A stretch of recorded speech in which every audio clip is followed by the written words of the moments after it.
Students, जो आज के लेक्चर है उसमें मैं shear force diagram and bending moment diagram आप लोगों को दिखाऊंगा। लेकिन अभी तक मैंने आप लोगों को कैंटिलीवर बीम में एक पॉइंट लोड के लिए, एक यूनिफॉर्मली डिस्ट्रीब्यूटेड लोड के लिए और एक यूनिफॉर्मली वेरिंग लोड के लिए बेंडिंग मोमेंट डायग्राम दिखा दिया। अब मैं दिखाने जा रहा हूँ सिंपली सपोर्टेड बीम। जो सिंपली सपोर्टेड बीम है उसमें क्या होते थे कि एक सिंपल सा बीम है, उसमें दोनों तरफ सपोर्ट हो, उसी बीम को हम लोग सिंपली सपोर्टेड बीम बोलते हैं।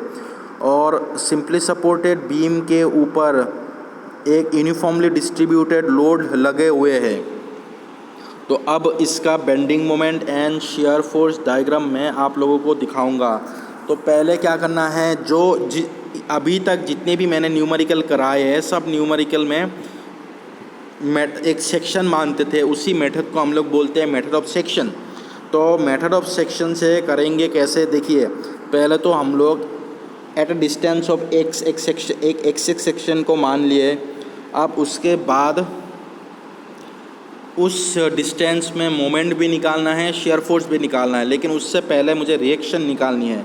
तो यहाँ पे टोटल लोड क्या हो जाएगा, W पर यूनिट लेंथ। देखिए एक यूनिट लेंथ के लिए इंटेंसिटी हो गया W, सो L लेंथ के लिए टोटल लोड हो जाएगा W इंटू एल। सो W इंटू एल। अब दोनों को इक्वली मैं दोनों तरफ डिस्ट्रीब्यूट कर दूंगा A और B पॉइंट में। तो क्या हो गया, WL डिवाइडेड बाई 2 कर देंगे। So reaction at A and reaction at B will be equal to WL by 2। उसके बाद एक सेक्शन में मैं मोमेंट शेयर फोर्स निकालूंगा। लेफ़्ट देखिए WL/2 जो है A पॉइंट में, ये लेफ़्ट में अपवर्ड आ रहा है तो पॉजिटिव है, और बाकी जितने भी UDL है वो डाउनवर्ड आ रहा है लेफ़्ट में तो निगेटिव होगा। So shear force will be equal to at a distance of x equal to WL/2 minus of W into x।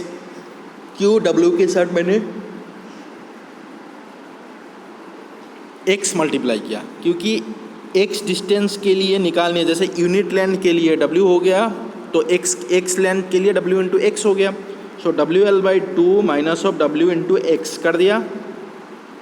उसके बाद मुझे देखना ये है कि x डिस्टेंस पे जीरो एट अ डिस्टेंस, अगर x डिस्टेंस 0 हो रहा है तो Vx की वैल्यू, शेयर फोर्स की वैल्यू क्या आ रहा है, WL/2 वैल्यू आ रहा है। जब सेंटर में करेंगे तो L/2 डिस्टेंस में तो शेयर फोर्स की वैल्यू आ रहा है 0।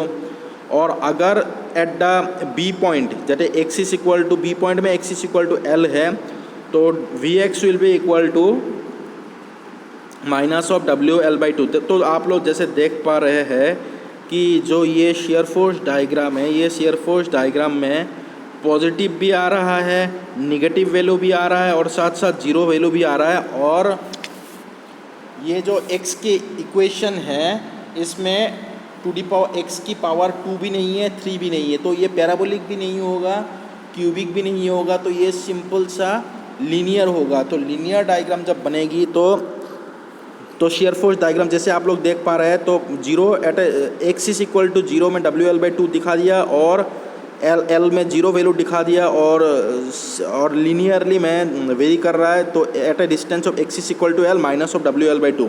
ये जो शेयर फोर्स डायग्राम है वैल्यू से मैंने डायग्राम बना दिया। अब मुझे क्या दिखाना है, अब मुझे इसके बाद डायग्राम दिखानी है, वो है आपका बेंडिंग मोमेंट डायग्राम। तो बेंडिंग मोमेंट डायग्राम दिखाने के लिए मुझे सिमिलरली क्या करना होगा, eight a distance of x फिर से मुझे मोमेंट निकालनी है। तो मोमेंट जैसे शेयर फोर्स के लिए upward force minus of downward force किए थे, यहाँ पे मुझे मोमेंट निकालना है तो force into distance minus of force into distance करनी है।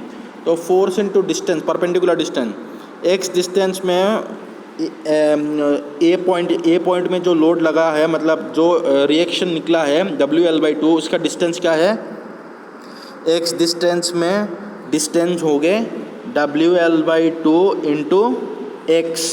सो बेंडिंग मोमेंट का इक्वेशन जैसे आप लोग देख पा रहे हैं, WL/2 into x minus of ऊपर के इंटेंसिटी क्या है W इंटू एक्स, लेकिन ऊपर के जो इंटेंसिटी है W इंटू एक्स ये कहाँ पे होते हैं, ये इनके सेंटर पे लोड एक्ट होते हैं। तो सेंटर डिस्टेंस क्या है x के आधा, सो W/2 इंटू x/2, सो Wx इंटू x/2 क्या हो जाएगा Wx²/2। अब जो बेंडिंग मोमेंट है इसमें मैं एक्सिस इक्वल टू 0 में बेंडिंग मोमेंट की वैल्यू क्या आ रहा है, ये जो इक्वेशन है आप लोग देख पा रहे हैं, इस इक्वेशन में x की पावर आ रहा है में हाईएस्ट ऑर्डर 2। इसका मतलब है जो बेंडिंग मोमेंट डायग्राम बनेगा वो हम लोगों के पैराबोलिक बनेगा। So at a distance of x is equal to 0 mx is equal to 0 and at a distance of x is equal to l mx is equal to 0। इसका मतलब यही है कि ए में भी मोमेंट 0 बन रहा है, बी में भी मोमेंट 0 बन रहा है। अब मुझे निकालना है कि मोमेंट किस पॉइंट में मैक्सिमम बनेगी। अगर आप लोगों को ये ऐसा टाइप ऑफ न्यूमेरिकल कभी भी आए कि आप लोगों को मैक्सिमम निकालनी है, तो we have to differentiate the moment maximum moment equation with respect to x equal, maximum निकालने के लिए डिफरेंशिएशन करना है moment equation with respect to x equal to 0 लिखना है। जब ये इक्वेशन को सॉल्व करूँगा तो x की वैल्यू आएगी और x की वैल्यू जो भी आया उतने डिस्टेंस में मोमेंट क्या होगा, मैक्सिमम बनेगा। साथों साथ आपको एक चीज़ भी और ध्यान रखना है कि जहाँ पे शियर फोर्स की वैल्यू मिनिमम होते हैं, जहाँ पे शियर फोर्स मिनिमम होते हैं वहाँ पे बेंडिंग मोमेंट की वैल्यू मैक्सिमम होते हैं। तो शियर फोर्स डायग्राम से आप लोग देख पा रहे हैं कि शियर फोर्स का वैल्यू 0 आ रहा है कितने डिस्टेंस में, L/2 डिस्टेंस में। इसका मतलब है L/2 डिस्टेंस में हम लोग की बेंडिंग मोमेंट की वैल्यू मैक्सिमम होगा। हालांकि आप लोग उसको सॉल्व भी कर सकते हो। तो कैसे सॉल्व करोगे, सॉल्व करने के लिए डिफरेंशिएट करना है। तो differentiation of moment with respect to x, moment with respect x equal to 0 कर दिया। उससे अब जब हम लोग सॉल्व किया सो मोमेंट वाला इक्वेशन को डिफरेंशिएट किया विद रेस्पेक्ट टू x, तो करने के बाद क्या आ रहा है WL/2 minus of W/2 into 2x। So W simple सा आ रहा है W into x equal to 0 कर दिया। सो x की वैल्यू L/2, देखिए जैसे मैंने अभी बताया था x की वैल्यू L/2 आ रहा है। सिमिलरली शेयर फोर्स डायग्राम से भी हम लोग डायरेक्टली बता पा रहे हैं कि जहाँ पे शेयर फोर्स वैल्यू मिनिमम होते हैं वहाँ पे बेंडिंग मोमेंट वैल्यू मैक्सिमम होते हैं। तो x is equal to L/2 आ गया।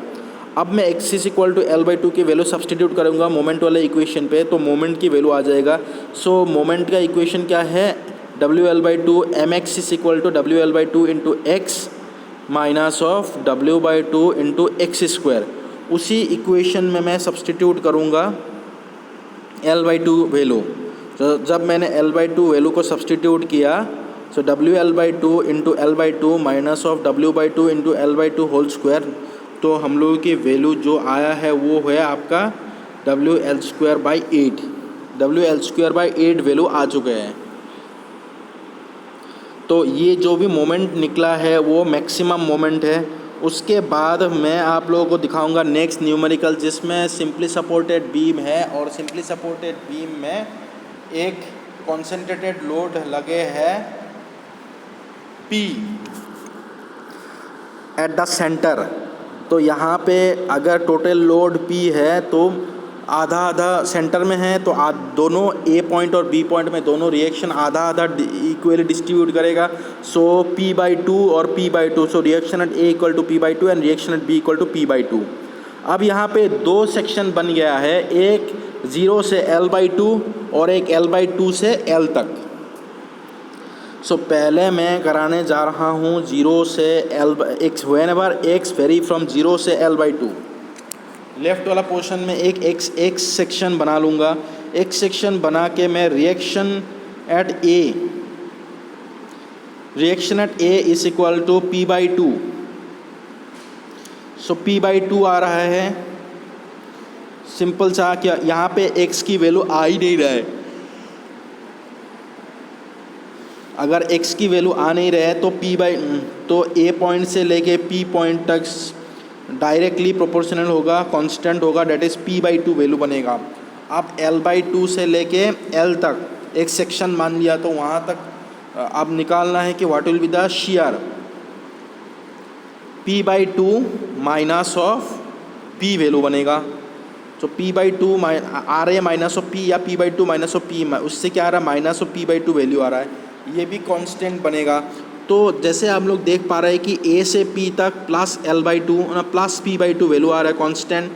फिर से P से लेके B पॉइंट तक माइनस ऑफ P/2 वैल्यू आ रहा है। तो ये एक कांस्टेंट ट्राइंगुलर रेक्टेंगुलर टाइप की डायग्राम बनेगी, ऊपर प्लस एंड नीचे माइनस, आधे से आधा प्लस आधा माइनस।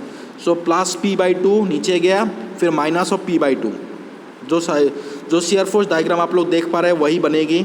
उसके बाद मुझे बनानी है बेंडिंग मोमेंट डायग्राम। अब बेंडिंग मोमेंट डायग्राम के लिए मुझे करना क्या है कि बेंडिंग मोमेंट डायग्राम दो रीजन है। तो पहला रीजन में बेंडिंग मोमेंट डायग्राम क्या बनेगी, 0 से लेके L/2 तक RA into x, RA into x distance, so P/2 into x, और एक्स वेरी कहाँ से कहाँ तक होगा, 0 से लेके L/2 तक होगा। 0 अगर सब्सटीट्यूट कर दिया तो मोमेंट A पॉइंट में बन गया 0, एंड L/2 में मोमेंट बन गया P/2 into L/2 is equal to PL/4। So maximum moment हम लोगों की बन गया PL/4। उसके बाद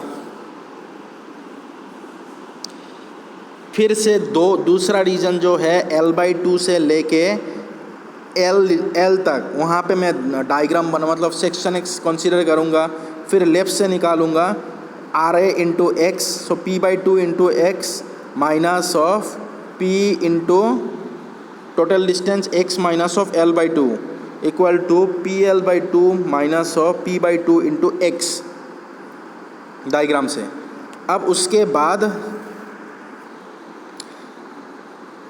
x की वैल्यू कहाँ से कहाँ तक वेरी होगा, x की वैल्यू वेरी होगा L/2 से लेके L डिस्टेंस से। अगर x is equal to L/2 लिख दिया तो मोमेंट एट x डिस्टेंस में क्या बनेगा, PL/4 बन जाएगा।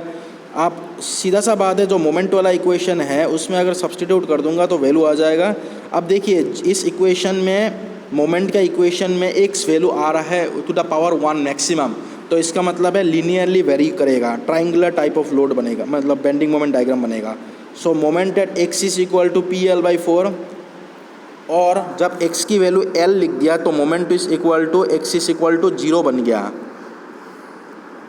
तो फाइनली जो हम लोगों की बेंडिंग मोमेंट डायग्राम है वो क्या हो जाएगा, A पॉइंट में भी बेंडिंग मोमेंट डायग्राम 0 आ रहा था whenever x is equal to 0, whenever x is equal to L, उस पॉइंट पे भी बेंडिंग मोमेंट डायग्राम 0 आ रहा था। लेकिन whenever x is equal to L/2 उसमें बेंडिंग मोमेंट की वैल्यू मैक्सिमम आ रहा था, वो है हम लोगों की PL/4। So PL/4 is the maximum bending moment, और ये वेरी कैसे हो रहा है, लीनियरली वेरी हो रहे हैं। तो ये आप लोगों का जो नीचे वाला डायग्राम है वो आप लोगों का हो गया बेंडिंग मोमेंट डायग्राम। तो सिमिलरली आप लोगों को इसी तरीके से कोई भी अगर लोड दे दिया जाए कोई बीम के ऊपर, तो पहले आप लोगों को स्टेप नंबर 1 में निकालना होगा reactions at A and reactions at B. अब रिएक्शन एट ए और रिएक्शन एट बी निकालने के बाद आपको देखना है कि बीम के ऊपर कितने नंबर ऑफ सेक्शन बन सकता है। जैसे यहाँ पे इस वाले न्यूमेरिकल में 2 सेक्शन बन सकता है, एक P के लेफ़्ट में, एक P के राइट में। तो उसी हिसाब से आपको न्यूमेरिकल, अगर एक बीम के ऊपर 2 कॉन्सेंट्रेटेड लोड रहेगा तो उसमें 3 सेक्शन बनेगा। तो सिमिलरली 3 बार हम लोगों को शियर एंड बेंडिंग मोमेंट का इक्वेशन बनानी होगी और वेरी करना होगा। जैसे x इज इक्वल टू 0 से L/2, तो उसी हिसाब से हम लोगों को वेरी करते करते इसकी shear force diagram and bending moment diagram हम लोगों को बनानी है। ओके, ठीक है, बस ओके, थैंक यू।